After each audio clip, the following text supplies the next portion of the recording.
Maqaan koo Baroo Dhaabiin jedhama. Kan irraa dhufe aanaa Liibaa Mukkaalaa gandaa jaarraa Goorooti. Waaqayyoo waan guddaa naa godhe. Hunda taksa keessaa tokko nu gaafa wadda jiru yookiin dafinoo isa jedhamu iddoon ani jiraadhu baadiyyaadha.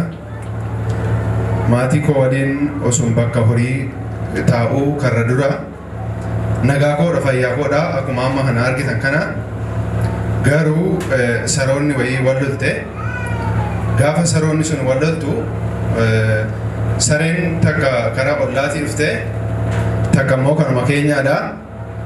Gaafa isheen dhuftu saroonni keenya sun saree ollaa sana hin nyaatte buchullaadha xiqqoodha saree suni.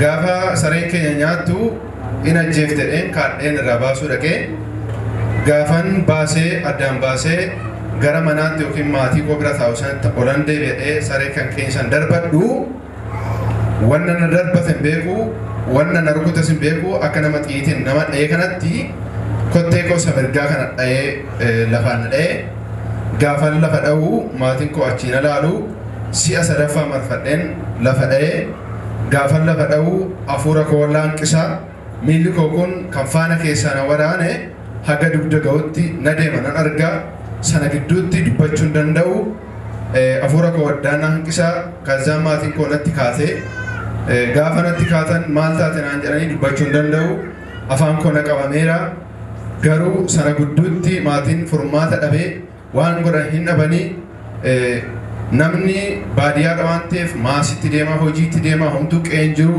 ani akka caarratee maatii koo wajjinan jira nan rukutamee waraansa seexanaata nan rukutamee garuu isa booda maatiin koo hin iyye dubbachuu lafa hin dandeenyetti yeroo na saree sana darbadhu akka waan kuraalitiin koo na dho'ee fakkaate hin iyyanii garuu ana kan na dha'e waan biraadha.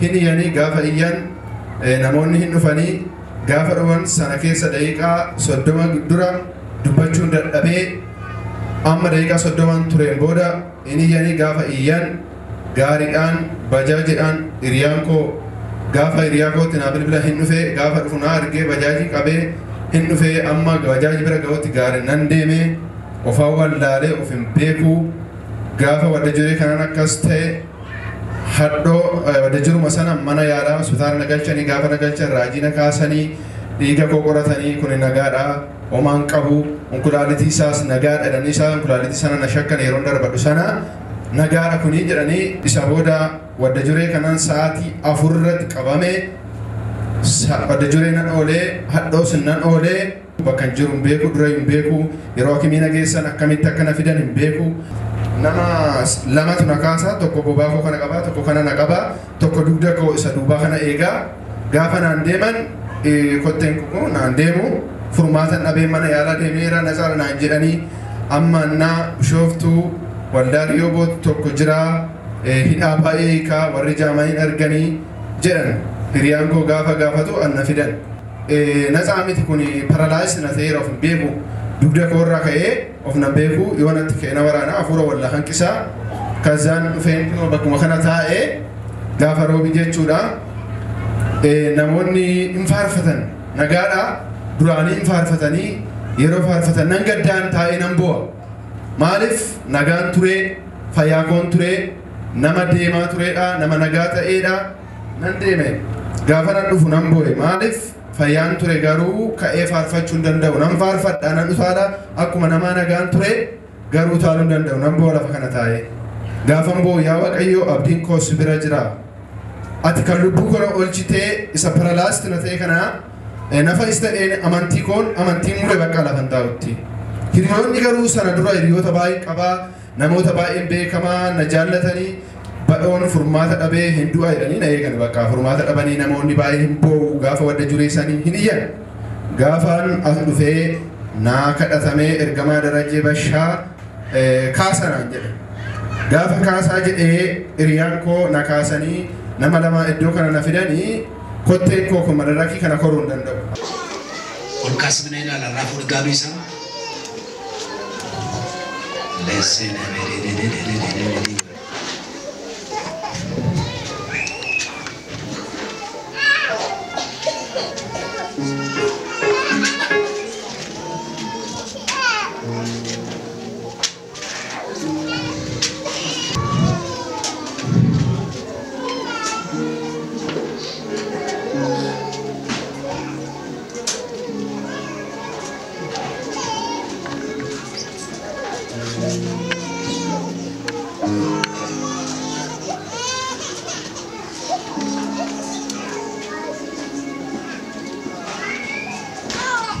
paralaayistii waan ta'eef na qabanii gaafa achi naga eegsisan na teeksisanii naa kadhate gaafa zayitii dibataa natti dibee naa kadhatu waan akka abidda wayii natti qabate haaleluyyaa natti qabate kotteen koo isa suntuutuun of hin beekne sun hiddi koo maal ta'e walitti na sassaabame haaleluyyaa mee yeroo tokko galata waaqayyo harka keessa walitti buusaa miilla keessaniin dhaabadhaa waaqayyoof galata dhiyeessaa sabni waaqayyo isa hidhaa namarraa hiiku isa paaralaayistii itti nama hiiku harka keessa walitti buusaati ulfinni isaa kan waaqayyooti. Yoora kabajamoon sabni waaqayyoo gooftaan isin haa eebbisu. Isa booda gaafa inni naa kadhatee abiddi wayii natti qabatu jilba koo na rukutee dugda koo na rukutee faana koo na rukutee wanti akka ebootti na waraanaa ture sun daqiiqaa sana keessatti na keessaa baqee miilli koo of beekee madarriikii kanarratti gaafa abiddi kun natti qabatu qabaan dadhabee nan deemee.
Mighty name of Jesus.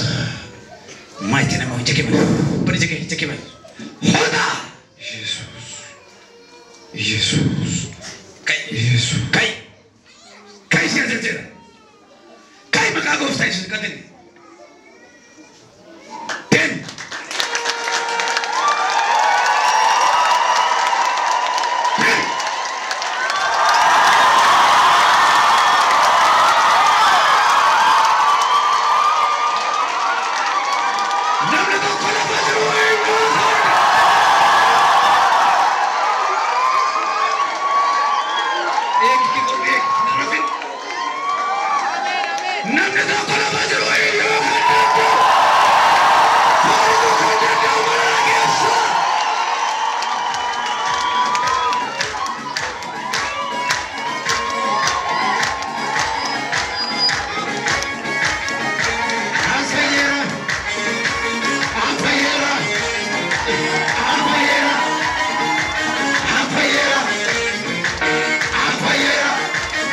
ililtaa waaqayyoon agalcha.